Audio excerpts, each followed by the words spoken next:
하나님의 훈련은 올해에도 계속됩니다 라고 하는 주제로 함께 말씀을 나눠보고자 합니다. 방금 읽었던 것처럼 창세기 15장의 말씀인데요, 사실은 12장부터 쭉 훑어보면 한 인물이 주인공으로 등장을 하게 됩니다. 그 인물은 누구냐 하면 아브람이라고 하기도 하고 후에 아브라함이라고 불리우는 믿음의 조상이지요. 믿음의 조상인 이 아브라함을 통해서 오늘 함께 말씀을 나눌 때에 은혜가 있게 되기를 간절히 소원합니다. 아멘. 내가 살아가는 인생에서 우리의 하나님은 나에게 어떠한 역할을 해주시는 분일까라고 물어본다면 여러분들은 뭐라 대답하실 수 있겠습니까? 저는 이렇게 생각합니다. 내 인생에 있어서 우리 하나님께서 나에게 어떤 역할을 해주시냐 하면 나를 성장시키시고 나를 훈련시키시는 분이시다라고 저는 말씀할 수 있습니다. 우리는 그런 하나님 앞에 우리가 늘 기도하는 거는 이런 기도를 많이 할 거예요. 하나님, 제발 나를 훈련시켜 주세요. 하나님, 나를 단련시켜 주시옵소서. 그래서 내가 주님을 붙잡고 나아가게 하실 뿐만 아니라 내가 주님 곁에서 절대 떠나가지 않는 자가 될 수 있도록 나를 붙들어 주시옵소서 라고 우리가 기도를 많이 합니다. 그러나 이러한 기도를 하였을 때 우리가 고심해야 될 부분이 있습니다. 무엇이냐? 제가 예를 들어서 하나님 나를 훈련시켜 주세요 라고 제가 기도를 했다면 그 기도, 제가 이렇게 하나님 앞에 아뢰었을 때 그 기도가 나에게 어떠한 일들을 앞으로 만들어내고 보여지게 될 것인지에 대해서도 우리가 깊이 묵상하고 생각해 볼 필요가 있다라고 하는 것이죠.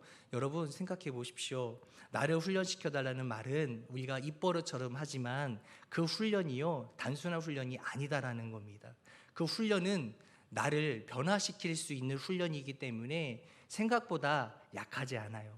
엄청나게 강하고 힘듭니다. 어쩌면 영적인 해병대 캠프라고 볼 수도 있지 않을까 이런 생각을 해보게 되는 것이죠. 맞습니다. 훈련은 그저 내가 현장에 있는 것만으로 내 자신이 훈련되어지는 것, 자동으로 훈련되어지는 것이 아니라, 그래서 훈련은 결코 편하거나 쉬운 것이 아니라 훈련은 고통입니다.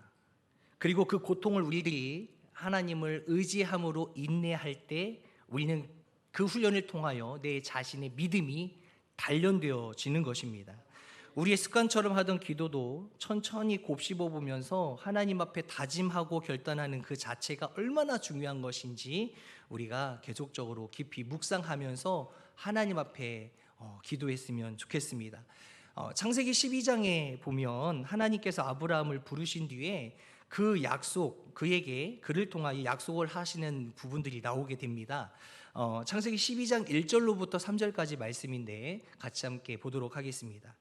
여호와께서 아브라함에게 이르시되 너는 너의 고향과 친척과 아버지의 집을 떠나 내가 네게 보여줄 땅으로 가라.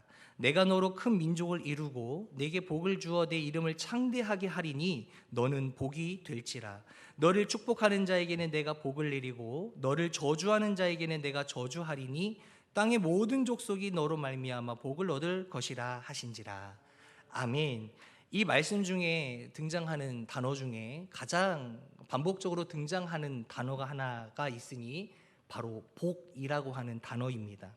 그 복을 얻기 위해서는 무엇을 하라 하십니까? 바로 고향과 친척과 아버지의 집을 떠나, 그리고 너에게 보여줄 땅으로 가라. 그리고 너를 통해 큰 민족을 내가 이룰 것이다. 그리고 뿐만 아니라 너의 이름을 창대케 하리라. 땅의 모든 족속이 너로 말미암아 그로 인하여 복을 얻게 될 것이니라. 그러니까 즉 무슨 말씀하시는 거예요? 익숙한 곳을 떠나야 할 것이다라고 이야기하는 것이죠. 익숙한 곳에는 무엇이 있습니까? 내 자신의 안주하고자 하는 불성실한 믿음이 존재하고 있다라는 것입니다. 그렇기 때문에 우리는 익숙한 곳을 떠나 내가 하나님 없이는 살 수 없는, 내가 모르는 그 땅을 향하여 우리는 나아가는 도전이 필요하다라고 하는 것이죠. 그럴 때 하나님이 일하시는 겁니다. 믿으시면 아멘. 그 일이 이제 시작되는 것입니다. 누구를 위해? 우리를 위해. 그리고 여기 계시는 스스로 이렇게 한번 해볼까요? 나를 위해. 예, 나를 위해. 아멘. 네, 맞습니다. 이것은 하나님의 약속입니다. 아브라함과의 약속이며 그를 통해 민족을 향한 약속이다라고 하는 것입니다. 이러할 때, 이렇게 하나님이 말씀하실 때에 여러분 주목해야 될 필요가 있는 게 있어요. 뭐냐면 이럴 때 아브라함의 반응은 어땠을까? 12장 7절의 말씀에 보면 이런 말씀이 써 있습니다. 여호와께서 아브라함에게 나타나 이르시되 내가 이 땅을 내 자손에게 주리라 하신지라. 자기에게 나타나신 여호와께 그가 그곳에서 뭐를 했대요? 제단을 쌓고. 제단을 쌓은 것이 한 번만 쌓은 것이 아니죠. 다음 장에 보면 13장 18절에 이런 말씀이 써 있습니다. 이에 아브라함이 장막을 옮겨 헤브론에 있는 마므레 상수리 수풀에 이르러 거주하며 거기서 여호와를 위하여 뭐를 쌓았대요? 제단을 쌓았다라고 말씀하고 계시는 부분이 또 등장을 하게 됩니다. 하나님이 명령하시고 또 하나님이 이끌어 가실 때에 아브라함은 그때마다 하나님 앞에 제단을 쌓고 즉 예배를 드렸다라는 것입니다. 하나님을 높였다는 것이죠. 그리고 그분이 나의 주인 되심을 인정하고 받아들이고 순종했다라는 것을 표현하고 있는 문구입니다. 이런 아브라함에게 하나님은 더욱더 뭐를 하냐면 힘을 실어 주셨다라는 것입니다. 아멘. 그래서 15장 1절로부터 5절 말씀에 보면 이런 말씀이 써 있습니다. 이후에 여호와의 말씀이 환상 중에 아브라함에게 임하여 이르시되 아브라함아 두려워하지 말라. 나는 내 방패요 너의 지극히 큰 상급이니라. 아브라함이 이르되 주 여호와여 무엇을 내게 주시려 하나이까? 나는 자식이 없사오니 나의 상속자는 이 다메섹 사람 엘리에셀이니이다. 아브라함이 또 이르되 주께서 내게 씨를 주지 아니하였으니 내 집에서 길린 자가 내 상속자가 될 것이니이다. 여호와의 말씀이 그에게 임하여 이르시되 그 사람이 내 상속자가 아니라 네 몸에서 날짜가 네 상속자가 되리라 하시고 그를 이끌고 밖으로 나가 이르시되 하늘을 우러러 무뼈를 셀 수 있나 보라. 또 그에게 이르시되 네 자손이 이와 같으니라. 아멘. 아멘. 계속 하나님께서 무엇을 하시냐면 그의 연약한 믿음을 생각하여서 계속적으로 하나님의 약속을 아브라함에게 확인시켜주고 계신다라는 것을 우리는 보게 된다라는 것입니다. 여러분, 우리가 하나님 앞에 기도할 때 하나님의 뜻이 나를 통해 이루어 주시옵소서라고 우리는 기도를 하게 되죠. 그러나 우리의 믿음이 너무나도 연약한 나머지 하나님의 뜻대로 하지 아니하고 내 힘과 내 결정과 내 뜻대로 하려고 하는 잘못된 믿음이 우리 마음 가운데 샘솟게 된다라는 사실입니다. 그럴 때마다 우리가 늘 해야 되는 것은 무엇이냐면 나의 의를 내려놓고 하나님의 의를 드러내야 된다는 사실입니다. 그럴 때에 우리가 비로소 하나님 앞에 사용받을 수 있는 존재가 된다라는 것이지요. 자, 그런데 보십시오. 창세기 15장 그 뒷부분에 보면 하나님께서 아브라함에게 뭐라고 말씀하시냐면 15장 12절부터 14절의 말씀에 보면 오늘 본문 말씀이죠. 시작. 해질 때에 아브라함에게 깊은 잠이 임하고 큰 흑암과 두려움이 그에게 임하였더니 여호와께서 아브라함에게 이르시되 너는 반드시 알라. 네 자손이 이방에서 객이 되어 그들을 섬기겠고 그들은 400년 동안 네 자손을 괴롭히리니 그들이 섬기는 나라를 내가 징벌할지며 그 후에 네 자손이 큰 재물을 이끌고 나오리라. 아멘. 하나님께서 아브라함과의 약속을 계속해서 보여주시고 또 재차 확인시켜 주십니다. 왜요? 약속을 잊지 않게끔 하기 위해, 잊어버리지 않게끔 하기 위해서 하나님이 이 방법을 택하신 것이지요. 방금 읽었던 이 본문의 말씀을 쉽게 풀이하면 이렇습니다. 아브라함아, 내가 너에게 약속했지 않느냐? 네가 앞으로 400년 동안 종노릇하게 될 것이며 또 노예로 살게 될 것이다. 그리고 하지만 그 이후에는 너는 큰 민족을 이루게 될 것이다 라고 말씀하신다라는 거예요. 하나님께서 누차 다시 한번 말씀드리지만 하나님께서 약속하신 것들을 재차 확인시켜 주시면서 걱정 마, 할 수 있어. 그리고 네가 생각하는 환경 바라보지 말고 내가 너에게 약속한 것만 바라보길 원한다. 그리고 나를 통해 내가 이 일들을 이룰 것이니 두려워하지 말고 의심하지 말라 말씀하시는 것입니다. 여러분, 하나님께서요 택해 주신 거예요. 그냥 택한 백성으로 축복을 막 부어주시는 걸 오해할 수 있는데, 잘 들어보니까 언제 들어주냐가 참 중요한 것 같아요. 그런데 보세요, 한 가지 예로 여러분들에게 오늘 하나님이 약속을 하세요. 여러분들에게 큰 집을 주겠다. 큰 집들 다들 갖고 계시니까 별반 반응이 없으신 것 같은데, 큰 집을 준다 그러면 아유 할렐루야 아멘 하셔야죠. 네, 그런데 하나님께서 뭐라고 말씀하시냐면, 이 일을 400년 동안 네가 종살이하고 노예 생활을 하고, 그리고 네가 광야 생활을 40년 동안 거친 뒤에 내가 꼭 이루어주리라 말한다면 여러분 과연 뭐라 말씀하실까요?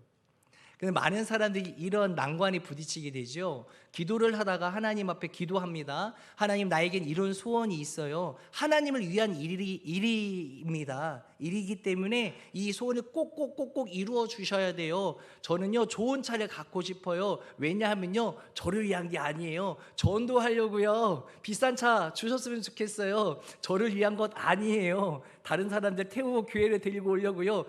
내가 원하는 것을 이루게끔 하기 위해서 하나님의 것들을 포장해가지고 내 것들로 가지고 온다는 거죠. 그런 잘못된 믿음과 신앙관들이 우리들에게 있다라는 거예요. 왜요? 우리의 욕심 때문에. 하나님 원치 않지만 원하시는 것처럼 내가 포장해서 기도할 때가 있다라고 하는 것입니다. 여러분, 근데 지금 하나님께서 말씀하시는 게요, 아브라함에게 이런 약속을 하는 거죠. 야, 400년 후에, 그리고 40년 동안 또 광야 생활 후에 내가 너를 통하여서 큰 민족을 이루게 할 거야 라고 비전을 제시하시면서 선포하셨던 거죠. 근데 여러분 생각해 보세요. 너무 멀잖아요.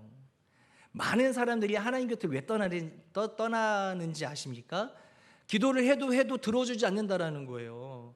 기도를 해도 들어주지 않으니까 난 떠나겠다라는 거예요. 하나님, 제가 기간을 드렸지 않습니까? 올 한 해 동안 이 일들을 이루시게끔 기도하지 않았습니까? 어쩌면 내 신앙생활을 가지고 제가 목숨 걸고 이야기하지 않았습니까? 꼭 이루어주지 않으면 저 목숨 내놓겠습니다라고 반협박도 하지 않았습니까? 그런데 우리가 간과해서는 안 될 부분이 있어요. 무엇이냐? 내 뜻이 내가 원하는 시기에 이루어지는 것이 아니에요. 하나님의 뜻은 하나님의 뜻에 의해서 그 결정되어서 그 시기 때 이루어지는 것이 하나님의 뜻임을 여러분들 기억하셨으면 좋겠어요. 근데 그런 것들을 버리고 인식하지 않은 상태에서 하나님 왜 안 들어주세요? 네, 그러면요 저는 다른 교회 갈게요. 그리고 그 교회 가서도 열심히 기도합니다. 네, 그러다가 또 안 들어주면 하나님, 이 교회하고 저는 좀 잘 안 맞는 것 같아요. 저 뒤에 교회 가야 되겠습니다. 그러면서 딱 가가지고 하나님 너 이게 오니까 너무 좋아요. 막 은혜롭게 막 처음에는 합니다. 열정적으로 하지요. 교회에 헌신합니다. 희생하지요. 정말 물질도 막 엄청나게 하나님 앞에 드립니다. 그러면서 열심히 하는 거 하면서 무엇을 원하냐면 내 욕심을 드러내기 시작해요. 하나님, 여기서 이 교회는 너무나도 저랑 잘 맞는 것 같아요. 그러니까 내 기도의 소원을 들어주실 줄 믿습니다. 혼자 그렇게 기도하는 것이죠. 그러다 보니까 사람들은 그래요. 내가 원하는 소원은 빨리 들어줬으면 좋겠다는 생각이 들어요. 그죠? 그런데 안 들어주면 떠나요. 교회를 떠나기도 하지만 하나님을 떠나기도 해요.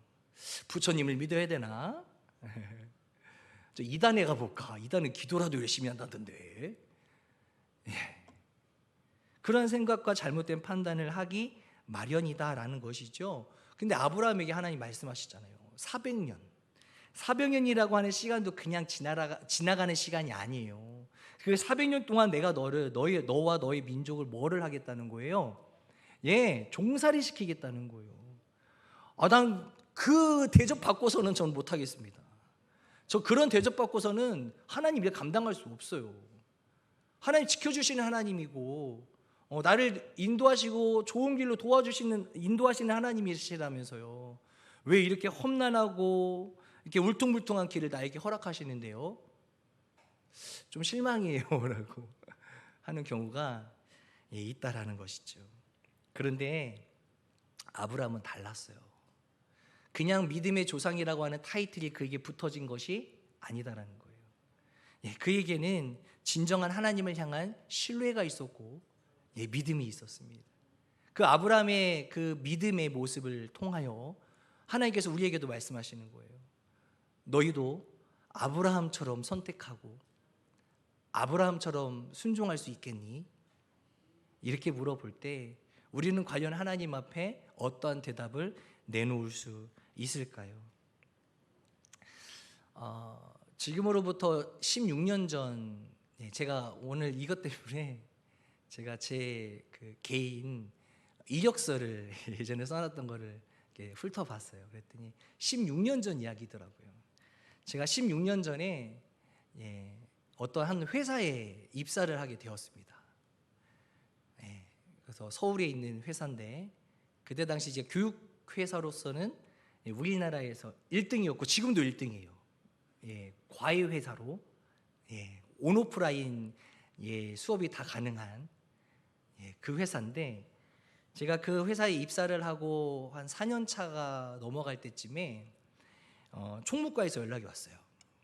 내일 신입사원이 한 명이 갈 텐데 거기서 좀 의아했어요. 왜 그러냐면 신입사원 지금 공개적으로 그 사람을 뽑는 시기가 아닌데 그런데 신입사원이 들어온다니까 좀 의아한 거죠. 근데 그 아무튼 신입사원이 오는데 제가 일을 좀 이렇게 가르쳐 줬으면 좋겠다. 회사에 대한 전반적인 일들에 대해서 알겠다고 했습니다. 총무과에서 시키는 대로 안 하면 잘려요. 그래서 열심히 신입사원이 만나서 이제 가르치기 시작합니다. 그리고 3개월 동안 가르쳤거든요. 업무적인 것, 회사에 대한 것, 회사의 어떤 그런 생각하는 어떤 비전적인 부분들, 뿐만 아니라 제가 하고 있던 일들, 업무적인 것들도 다 가르쳐 줬어요. 3개월 정도 딱 지나고 나니까 총무과에서 이제 이 사원을 제 밑에 계속 둘 줄 알았는데 데리고 가더라고요. 나중에 알았어요. 저희 회사 회장님의 아들이었어요. 개인적으로 오시면 제가 어느 회사인지 알려드릴게요. 지금은 그 사람이 그 회사의 상무예요, 상무. 그 회사는 약 5천 명의 선생님들을 데리고 있는 우리나라 과외회사 1등 회사예요. 아무튼 제가 거기 출신이거든요. 근데 전 나름대로 생각했어요. 이 사람이 좀 자기중심적 성향도 있고 저한테 지적도 되게 많이 받았거든요. 물론 제가 그 지적을 제가 많이 했다고 해서 그분이 막 저보다 높은 직위에 올라갔기 때문에 눈치 보여서 제가 그 회사를 그만둔 건 아니고요. 어쨌든 나중에 보니까 그렇더라고요. 근데 중요한 건 이거예요. 제가 이 말씀을 드린 이유는 하나의 그 대기업의 CEO가 자기 자녀에게 자신이 벌여왔던 사업에 대해서 물려줄 때 두 가지 패턴이 있다고 해요. 한 가지 패턴은 무엇이냐면 좀 중상위 어떤 계층의 그 직급을 주어서 이제 업무적인 것들을 직원들을 통해서 배우게끔 하는 그 방법이 하나가 있고, 또 하나는 아주 밑바닥부터 시작하게끔 하기 위한 방식이 있다라고 해요. 제가 있었던 그 회사, 제가 가르쳐줬던 그 직원은 밑바닥부터 회장님이 이렇게 순차적으로 이렇게 배워 나가게끔 하려고 하셨던 것 같아요. 그래서 저를 통해서 아주 상무까지 올라간 거예요. 어쨌든 잘 하셨기 때문에 그런 건데, 마찬가지예요. 이게 아버지의 마음이 아닐까. 내 자녀가 정확하게 그 일들에 대해서 배우고 정말로 튼튼하게 잘 성장하여서 흔들림 없는 그 어떠한 임무가 주어지더라도 흔들림 없는 사람이 되게끔 하기 위한 아버지가 자녀를 사랑하는 마음으로 밑바닥부터 경험케 하시는 게 아닐까.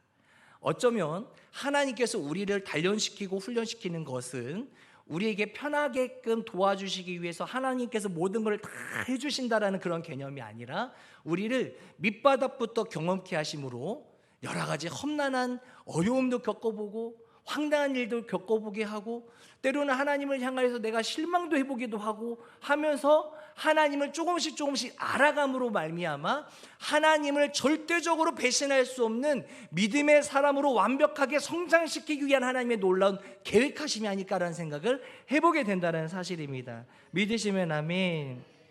맞습니다. 아브라함도 그런 거예요. 그리고 아브라함에 딸려있는 그 후손들, 이스라엘 백성들도 마찬가지입니다.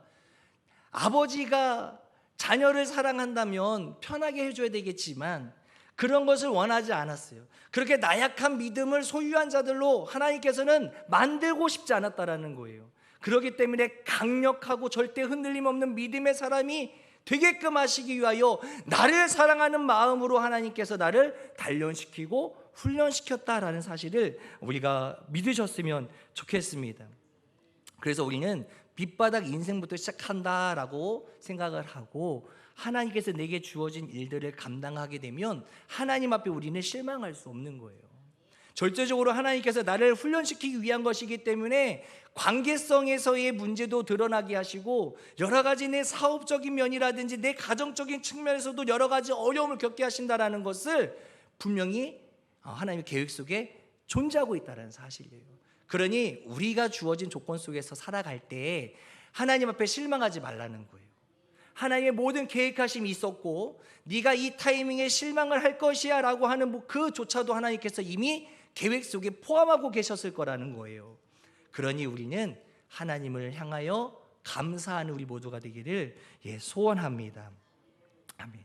하나님 아버지가 나를 훈련시킨다고 느꼈을 때, 그리고 우리가 종노릇하는 환경과 같은 비슷한 환경에 놓였을 때, 그리고 그렇게 생각이 들었을 때, 또 내 삶 가운데의 광야와 같은 인생이 이제 시작됐다라고 느껴졌을 때 우리는 하나님의 손길을 느낄 수 있다라는 것입니다. 우리를 훈련시키는 하나님을 알지 못하게 되면 때로는 서운할 수 있지만 우리는 믿음의 사람으로서 또 오늘 이 말씀을 듣고 있는 우리 성도님들로서 우리는 절대적으로 하나님 앞에 서운한 감정을 드러내지 아니하고 이 또한 하나님께 감사하리라 고백할 수 있는 우리 모두가 되기를 소원합니다. 우리가 하나님의 그 훈련의 모든 과정들을 다 알 수는 없지만 하나님께서 이끌어 가시는 것이라고 확실한 믿음을 가지고 있다면 하나님 앞에 하나님만을 신뢰하고 믿음으로 나아가는 우리 모두가 되기를 원합니다. 우리 아브라함이 그런 거예요. 우리 아브라함이 그런 인생을 살았다고요. 그리고 그러한 자기의 후손들이 그러한 노예 생활을 한다라는 것을 들었음에도 불구하고 하나님 그렇게 하시면 안 되지 않습니까? 라고 반문하지 않았다라는 겁니다. 여러분들 우리도 이렇게 살아야 돼요. 우리도 내 자녀가 때로는 힘들 수 있어요. 그러나 그것에 대해서 동요할 것이 아니라 야, 그것도 하나님이 계획하신 거야. 또 때로는 내 부모가 믿음이 연약하여서 믿음이 흔들릴 때에도 아버지, 어머니 그것도 다 하나님이 계획하신 걸 거예요. 하나님의 계획 속에는요 해결책도 함께 있음을 봅니다. 해결책도 같이 함께 있기 때문에 그 해결책을 유일하게 아시는 분은 하나님이시잖아요. 그러니 우리는 그 하나님께 늘 기도에 힘쓰고 하나님의 뜻을 알기 위해서 힘쓰고 또 애쓰는 우리 모두가 되기를 간절히 소원합니다. 아멘. 얼마 전에 송구 영신 예배 때 예배를 앞두고 제가 기호석 전사님하고도 이야기 나눴지만 핸드폰을 사용했습니다. 뭐냐면 작년 송구 영신 예배를 모니터링 했어요. 순서마다 이게 왔다리 갔다리 하면 안 되고 모든 성도님들이 예배에 온전히 집중할 수 있도록 체크를 하나하나 다 했어요. 동선도 체크하고요. 그래서 안 느끼셨으면 어쩔 수 없겠지만 모든 게 이제 불도 꺼지는 타이밍, 촛불이 빠지는 타이밍, 촛불이 켜지는 타이밍, 들어오셨다가 나가시는 타이밍, 이 모든 것들이 다 짜져 있는 각본이었어요. 왜요? 우리가 예배에 집중할 수 있도록. 근데 제가 그런 생각을 해봤어요. 그런 것을 이제 모니터링하고 체크를 하다가 보니까 이것이 작년에도 있었던 일이잖아요. 그 전년도에도 우리가 준비했던 일들이잖아요. 근데 우리는 매년 이 일들을 겪고 있다라는 거예요. 그런 의미에서 생각을 해보니까 계절도 마찬가지예요. 봄 가면 여름, 가을, 겨울, 또 그 다음에 봄이 와요. 계속적으로 반복해서 돌아가요. 그죠? 달도 마찬가지예요. 1월, 2월, 3월, 4월, 5월, 12월까지 가면 또 다시 어디로 가요? 1월로 가요. 왜 이렇게 인생이 돌고 도는 것일까라고 혼자 고민에 빠졌어요. 그러고 보니까 이렇게 결론이 났어요. 하나님이 내게 새로운 기회를 다시 주셨구나. 아멘. 작년에는 내가 믿음적으로 흔들리고 내가 믿음적으로 하나님 앞에 기쁨을 드리지 못했다면 올해 다시 시작하는 이 상황 속에서 다시금 내가 하나님 앞에 고백하고 결단하면서 다시금 새롭게 살아갈 수 있는 새로운 1월과 2월과 12월까지 모든 일정들, 또 요일, 그리고 계절, 이것들을 다시 겪어가면서 내가 다시금 믿음의 사람으로 온전히 설 수 있도록 주시는 하나님의 기회가 아닐까, 이런 생각을 해보게 되었다라는 것입니다. 그러면서 하나님 앞에 감사하더라고요. 어쩌면 우리가 어제 겪었던 일들을 평생 겪지 못하고 살아갈 수 있지만 어제 내가 부족한 믿음으로서 살아갔던 그 불충을 바라볼 때에 그 나를 또 다시금 살아갈 수 있다는 것은 우리에게 큰 기쁨이라는 생각을 하게 되었습니다. 여러분, 이제 1월이에요. 오늘 3일이잖아요. 이제 새로운 해가 시작되었어요. 연도는 다르지만 계절과 달과 요일과 날짜는 또 다시 시작되었습니다. 여러분, 다시 시작했다는 것은 우리가 스타트 위치에서 이제 출발한 거예요. 여러분, 작년보다 더 하나님 앞에 은혜로운 사람이 되기를 원합니다. 작년보다 더 올 한 해 신앙적으로 믿음적으로 흔들림 없는 믿음의 사람으로 하나님 앞에 든든히 서기를 간절히 원합니다. 아브라함과 이스라엘 백성들도 마찬가지였어요. 그들이 하나님 앞에 범죄하고 다시 회개하고 하나님 앞에 다 돌아가지만 또 다시 범죄를 하고 또 하나님 앞에 회개하고 또 다시 돌아갑니다. 여러분, 이것들이 쳇바퀴 돌듯이 계속 돌아가는 거예요. 그러면서 우리는 믿음의 사람으로 서게 되는 겁니다. 올 한 해 그렇게 시작되는 우리 모두가 되기를 원하여서 제가 오늘 주제도 뭐라고 정했습니까? 읽어볼까요? 시작. 하나님의 훈련은 올해에도 계속됩니다. 받아들이셨으면 좋겠습니다. 하나님 앞에 기도하는 우리 모두들 나아갔으면 좋겠습니다.